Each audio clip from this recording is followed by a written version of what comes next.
नमस्ते पेरेंट्स, में Madhumita Shah. Welcome back to my channel. मेरे इस चैनल में आप लोगों का फिर से स्वागत है। आज मैं एक बहुत ही इंटरेस्टिंग वीडियो लेके आई हूँ, जो है आप लोगों का कमेंट का आंसर। मैंने इस टाइप की वीडियो पहले कभी नहीं करा है, इसलिए मैंने सोचा आप लोगों के साथ इस कमेंट का आंसर का वीडियो शेयर करूँ, क्योंकि आप लोगों का बहुत कुछ जानना होता है मुझसे। मैं कभी कभी उसका रिप्लाई नहीं दे सकती, पर कभी कभी मैं देती हूँ, इसलिए मैंने सोचा इस टॉपिक के ऊपर मैं एक डिटेल्स में आप लोगों के साथ एक वीडियो शेयर करूँ। अगर आप लोगों को कोई भी क्वेरीज हो तो आप मुझको प्लीज़ कमेंट करो, और मैं आप लोगों का ज़रूर आंसर दूंगी। और जो भी वीडियो आप लोगों को चाहिए, मुझे प्लीज़ आप लोग बोलना कमेंट में। मैं एक एक करके हर एक वीडियो आप लोगों के साथ शेयर करूँगी। पेरेंट्स, मैं कोई थेरापिस्ट नहीं हूँ, मैं एक माँ हूँ। मैं 4 साल से कृष को जो जो एक्टिविटी कराया है वही आप लोगों के साथ शेयर करती हूँ। मैं प्रिस्क्रिप्शन देख के एक एक करके आप लोगों के साथ हर एक एक्टिविटी शेयर करती हूँ। अगर आप लोगों को कोई भी एक्टिविटी चाहिए तो प्लीज़ मुझे कमेंट करना। मैं एक एक करके आप लोगों को हर एक वीडियो शेयर करूँगी। आज मैं बहुत सारा कमेंट का आंसर रिप्लाई करूँगी जो मेरे पेरेंट्स ने करा है। मुझे एक पेरेंट्स ने कमेंट करा है कि मैम, मेरे बच्चे का एक्सप्रेसिव लैंग्वेज नहीं है, मैं क्या करूं? मैम, अगर आपका बच्चे का एक्सप्रेसिव लैंग्वेज नहीं है, आपको बच्चों को कुछ भी अगर ना चाहे तो आपको नहीं देना है। और बच्चे की हर एक जो पसंदीदा चीज़ है आपको ऊंचा जगह में रखना है। जैसे फ्रिज के ऊपर हो गया या फिर वार्डरोब के ऊपर हो गया, आप रखो। और ट्रांसपेरेंट जार में रखो, कुछ खाने का हो या फिर कुछ टॉय हो, आपको बच्चों को दिखा के ऊपर रखना है, ताकि बच्चे अगर आपको फिंगर से इशारा करे तो आपको सिर्फ बोलना है, आपको क्या चाहिए प्लीज़ बोलो, मुझे कुछ नहीं समझ में नहीं आ रहा है। बच्चे जब तक ना बोले या फिर ना इशारा करे, आपको वो चीज़ नहीं देना है। अगर आपका बच्चा नॉन वर्बल है तो आपको बच्चों को होकर आपको बोलना है, मुझे चिप्स चाहिए। मालूम है, उस बच्चों को चिप्स चाहिए, मुझे चिप्स चाहिए, चिप्स दो। आपको 2 टाइम बच्चे के सामने इस टाइप से बोलना है। अगर आपका बच्चा नॉन वर्बल है, बोलना है मुझे चिप्स दो। बच्चे की होकर आप बोलो और बच्चे के हाथों में एक चिप्स दो। आप इस टाइप से बहुत टाइम तक करो। देखो, बच्चे धीरे धीरे उसको एक्सप्रेस करने लगेगा, क्योंकि बच्चे समझता है सब कुछ। वो जब देखेगा जब मम्मी हमको ना बोलने से कुछ भी नहीं देता, तो फिर वो बोलने का कोशिश ज़रूर करेगा। इसलिए पेरेंट्स, बच्चे अगर जब तक ना बोले, अगर आपका बच्चा कॉपी करता है या फिर 1 वर्ड है 2 वर्ड है, तभी आप ये एक्टिविटी कराओ। और अगर ना बोले तो आप बच्चे के होके खुद ही बोलकर आप उसको दे दो। पेरेंट्स, ये एक्टिविटी आपको 1-2 दिन नहीं कराने से नहीं होगा, आपको बहुत टाइम तक कराना पड़ेगा। 1 मंथ हो गया, 2 मंथ, आप बहुत टाइम तक करो। बच्चे जब तक उसको खुद ही एक्सप्रेस ना करे, अगर बच्चा फिंगर से बोले तो भी आपको नहीं सुनना है। आपको बच्चा के रोए पटके कुछ भी हिसाब से आपको नहीं देना है। आपको सिर्फ बच्चों से बुलवाना है, मुझे दो। या फिर अगर बच्चे का 1 वर्ड है, दो, आप बोल दो चिप्स दो। आप इस टाइप से बोल दो और बच्चों को आप चिप्स दो। उसके बाद मैंने भी कृष को इस टाइप से कराई थी। उसका जब स्टार्टिंग में पहला पहला स्पीच थेरेपी स्टार्ट हुआ था, तब उसका स्पीच थेरेपी उसको बोलने के लिए बोला था। जैसे उसका 1 वर्ड वो फ्लैश कट करता था, तब 1 वर्ड है लायन।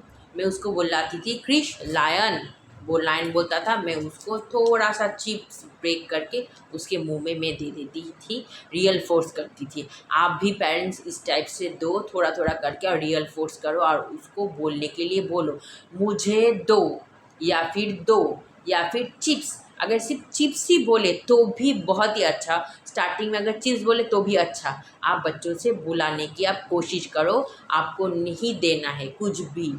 अगर बच्चा रोए तो आप उधर से आप चले जाओ। अब 5 मिनट्स के लिए आप बच्चों को अकेला छोड़ दो, उसके बाद आप घूम फिर के आओ, फिर बच्चों के लिए आप ट्राई करो, वही चिप्स दो या फिर टॉय दो। आप इस टाइप से कराओ पेरेंट्स, इससे आपका बहुत सारा समस्या धीरे धीरे दूर हो जाएगा।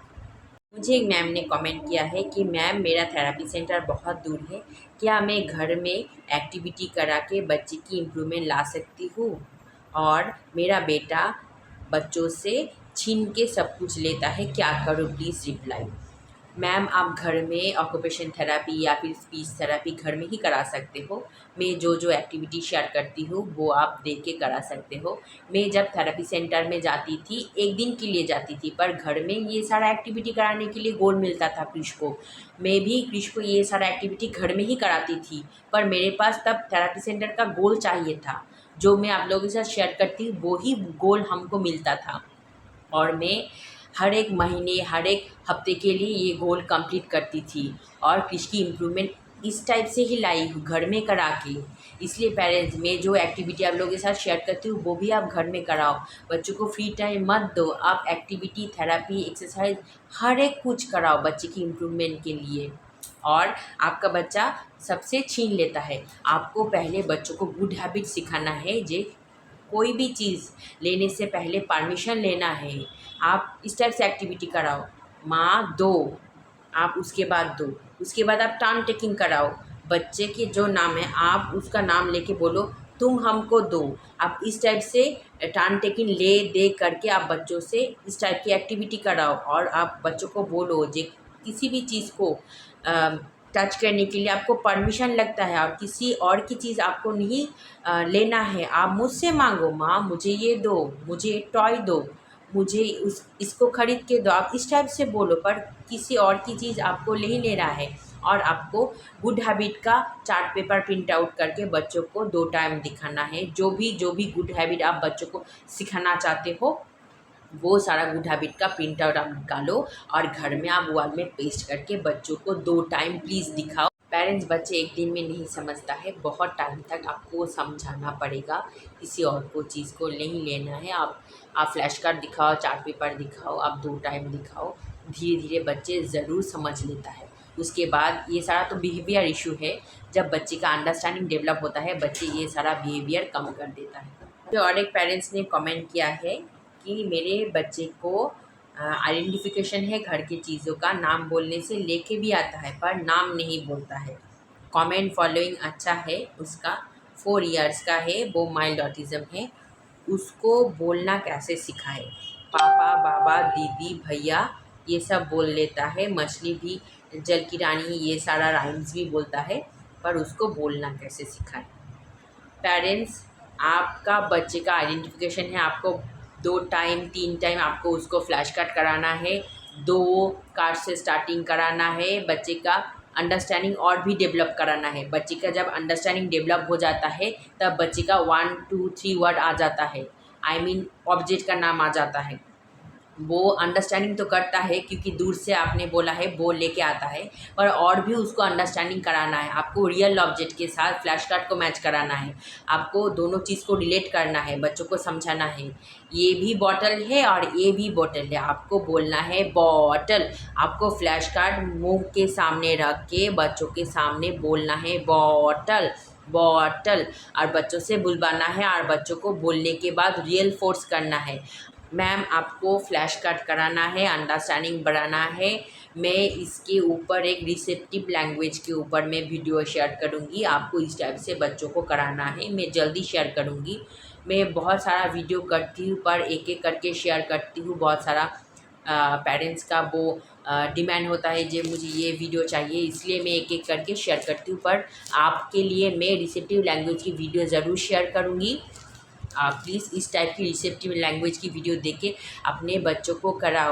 मुझे और एक मैम ने क्वेश्चन किया है कि मैम मेरे बच्चों को ब्लोइंग नहीं आता है, वो ब्लोइंग देना समझता भी नहीं है, क्या ब्लोइंग से स्पीच का प्रॉब्लम होता है, या फिर 1 2 वर्ड क्या ब्लोइंग के अलावा भी आता है? मैम ब्लोइंग आना बहुत ही ज़रूरी होता है बच्चे के लिए, क्योंकि ब्लोइंग एक बहुत ही अच्छी ओरल मोटर एक्सरसाइज होता है। आप बच्चों को जितना ब्लोइंग और सकिंग कराओगे बच्चे की उतना स्पीच डेवलपमेंट होता है। हाँ, आप ब्लोइंग भी सिखाओ, उसके साथ आप बच्चों को फ्लैश कार्ड भी कराओ, क्योंकि ब्लोइंग से बच्चे की जो ओरल जो मसल टोन है वो स्ट्रांग होती है। आप ब्लोइंग सिखाओ, ब्लोइंग सिखाने के बहुत टाइप की एक्टिविटी स्ट्रैटेजी भी होता है, वो भी सिखाओ। जैसे आप बबल्स को ब्लो दो, कैंडल को ब्लो दो, आप बहुत टाइप से आप बच्चों को ब्लोइंग इंट्रोड्यूस कर सकते हो। मैंने ब्लोइंग के ऊपर वीडियो शेयर करा है, मैं और भी बहुत सारा ब्लोइंग के ऊपर वीडियो शेयर करूँगी। मैम आप स्पीच थेरेपी कराओ, फ्लैश कार्ड कराओ, उससे 1-2 वर्ड आता है, पर ब्लोइंग से बच्चे की स्पीच में जो एक बहुत क्लैरिटी वो आता है, उसका स्पीच बहुत लाउड होता है। बहुत सारा बच्चे का स्पीच बहुत स्लो है, जैसे मेरा क्रिश का भी बहुत धीरे से बोलता है, पर मैं उसको जब भी वो धीरे बोलता है मैं उसको बोलती हूँ लाउड में बोलो, लाउड में बोलो। वो अब इस टाइप से सुन के बहुत ही अच्छी टाइप से बोलने लगा है। आप इस टाइप से फ्लैश कट कराओ और ब्लोइंग भी इंट्रोड्यूस करो। मुझे एक मैम ने क्वेश्चन करा है, मैम क्रिश का स्पीच कैसे आया, उसके ऊपर वीडियो बनाओ। मैम क्रिश का स्पीच एक एक्टिविटी से नहीं आया, उसको मैंने बहुत टाइप का एक्टिविटी कराई थी, जो जो मुझे गोल मिलता था वो ही कराती थी। 2.5 ईयर से मैं उसका स्पीच, ऑक्यूपेशन और स्पेशल एजुकेशन कराती थी। उससे ही धीरे धीरे डिफरेंट डिफरेंट एक्टिविटी करा के क्रिश का स्पीच आया है। मुझे एक पेरेंट्स ने कमेंट किया है, मैम मुझे समझ में नहीं आ रहा है मेरे बेटे को कौन सा स्कूल में डालूँ, नॉर्मल स्कूल या फिर स्पेशल स्कूल में। मैंने 2 वीक हुआ है, मैंने उसको स्पेशल स्कूल में दिया है, पर मुझे ठीक नहीं लग रहा है। मुझे मैम आप प्लीज़ रिप्लाई करो। वो घर में ठीक रहता है, पर बाहर जाके बहुत ही बिहेवियर शो करता है। मैं उसको कौन सा स्कूल में डालूँ, प्लीज़ रिप्लाई करो। मैम अगर आपको लग रहा है कि आपका बच्चे का स्पेशल स्कूल में जाके बिहेवियर बढ़ रहा है, तो आप उसको नॉर्मल स्कूल में डालो, क्योंकि बहुत बहुत बार होता है कि बच्चे स्पेशल स्कूल में जाके कुछ कुछ बच्चे का बैड बिहेवियर देख के सीख लेता है। इसलिए मेरे थेरेपिस्ट ने बोला था क्रिश को नॉर्मल स्कूल में डालने के लिए। पहले क्रिश प्री स्कूल में था, वो जब डायग्नोसिस हुआ था उसके बाद ही मैं उसको प्री स्कूल में डाला था, और इस साल ना 1 साल हो गया, पहले साल में मैंने उसको हाई स्कूल में डाला है।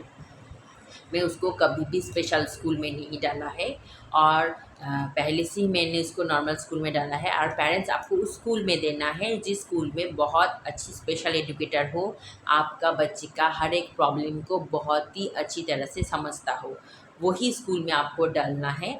और अगर आपका बच्चा का बहुत बिहेवियर है तो आप शैडो भी अपॉइंटमेंट कर सकते हो। अब तो हर एक स्कूल में ये अलाउ होता है। आप इस टाइप से बच्चों को आप वही स्कूल में डालो जिस स्कूल में स्पेशल एजुकेटर हो, शैडो अलाउ हो। मेरे एक पेरेंट्स ने कमेंट किया है, 2 कार्ड को आइडेंटिफिकेशन कराने के लिए कितना टाइम लगता है मैम?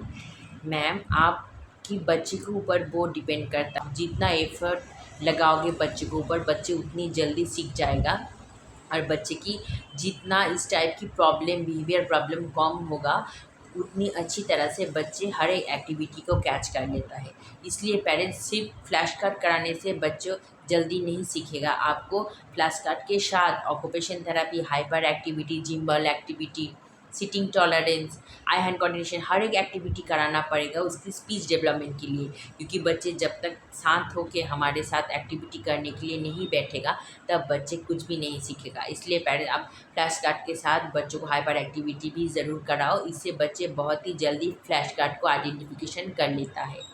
बच्चे की जितना फोकस अच्छा होगा, बच्चे उतनी जल्दी हर एक एक्टिविटी सीख लेता है। मुझे एक पेरेंट्स ने कमेंट किया है, मेरे बच्चे रात को ठीक तरह से नहीं सो पाता है, 1 घंटे बाद बाद उठ जाता है। पेरेंट्स आपको जो करना है वो है सेंसरी ब्रश कराना है 2 टाइम। आप रात को या फिर दोपहर को सोने से पहले बच्चों को सेंसरी ब्रश ज़रूर कराओ। इससे बच्चे की नींद बहुत अच्छी तरह से आता है। और आपको बहुत हाइपर एक्टिविटी कराना है ताकि बच्चे थक के सो जाए। बच्चे की इतना आपको एनर्जी बर्न कराना है ताकि बच्चे बहुत काम डाउन हो जाए, उसका एनर्जी लेवल एकदम डाउन कराना है। हाइपर एक्टिविटी की एक-एक एक्सरसाइज करा के, इससे बच्चे की नींद बहुत आती है अच्छी तरह से। मैंने भी कराई थी, आप भी कराओ पेरेंट्स, इससे बहुत फ़ायदा मिलता है। मुझे एक पेरेंट्स ने कमेंट किया है, मैम आप हफ्ते में कितना सेशन लेते थे थेरेपी का? मैं 1 हफ्ते में 3 सेशन लेती थी। एक होता था स्पीच थेरेपी, एक होता था ऑक्यूपेशन थेरेपी, और एक होता था स्पेशल एजुकेशन की थेरेपी।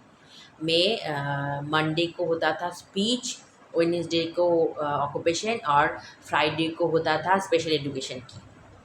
मुझे एक मैम ने क्वेश्चन करा है, हाय मैम आपने क्या बच्चों को कोई मेडिसिन दिया था?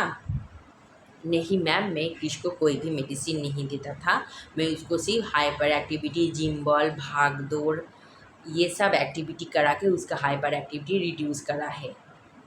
मुझे एक पेरेंट्स ने क्वेश्चन किया है, मैम आप इस टाइप की फ्लैश कार्ड कहाँ से खरीदी थी, मुझे प्लीज़ लिंक दो। मैम मैं ये सारा फ्लैश कार्ड थेरेपी सेंटर से लिया था। जब मैंने पहले पहले थेरेपी सेंटर में एंटर किया था तब मुझे बहुत सारा फ्लैश कार्ड की कॉम्बो मिला था ख़रीदने के लिए। उसके बाद दो साल के बाद मुझे और भी बहुत सारा फ्लैश कार्ड ख़रीदने के लिए कॉम्बो मिला था। और जो क्वेश्चन का फ्लैश कार्ड है, जैसे वेयर, वाई, व्हेन, कुछ फ्लैश कार्ड मैंने ऑनलाइन से परचेज़ किया था और कुछ फ्लैश कार्ड मैंने पिक्चर बुक काट के मैंने बनाई थी। आप भी इस टाइप से फ्लैश कार्ड ऑनलाइन से मंगा सकते हो। आपको ऑनलाइन में हर एक फ्लैश कार्ड मिल जाएगा।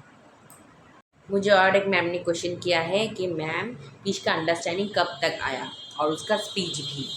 मैम मैं क्रिश को 2.5 से थेरेपी करा रही हूँ स्पीच का। मैं जितना उसको थेरेपी और एक्टिविटी करा है उससे उसका अंडरस्टैंडिंग डेवलप हुआ है और वो 3+ में 1 वर्ड कॉपी करना सीखा और 4+ में उसका लैंग्वेज डेवलपमेंट हुआ है। वो सेंटेंस बोलना सीखा है और जितना जितना मैं उसको एक्टिविटी कराता चला गया उसका अंडरस्टैंडिंग उतना ही डेवलप होता चला गया। पेरेंट्स आपको भी एक्टिविटी कराना है, फ्लैश कार्ड कराना है। आप जितना बच्चे के ऊपर एक्टिविटी और थेरेपी कराओगे बच्चे की उतनी ही अंडरस्टैंडिंग डेवलप होगा। मैंने भी जैसे अब क्रिश को कुछ भी सिखाना नहीं पड़ता, अगर कुछ भी एक्टिविटी या फिर कुछ भी चीज़ आप उसको एक बार दिखा दो उसको सब याद रखता है, उसका अंडरस्टैंडिंग इतना अच्छा हुआ है। इसलिए पेरेंट्स आप ये सारा एक्टिविटी बच्चों के साथ ज़रूर कराओ, उसकी अंडरस्टैंडिंग, स्पीच डेवलपमेंट, हर एक एक्टिविटी, हर एक स्किल सिखाने के लिए। अगर पेरेंट्स आपको ये सारा एक्टिविटी और ये सारा कमेंट का आंसर आपको अच्छा लगे तो आप प्लीज़ और भी कमेंट करो। आपको जो कुछ भी वीडियो चाहिए मुझे प्लीज़ कमेंट करो और मेरे इस चैनल को लाइक, शेयर और सब्सक्राइब कर दो। इससे मुझे बहुत ही मोटिवेशन मिलता है।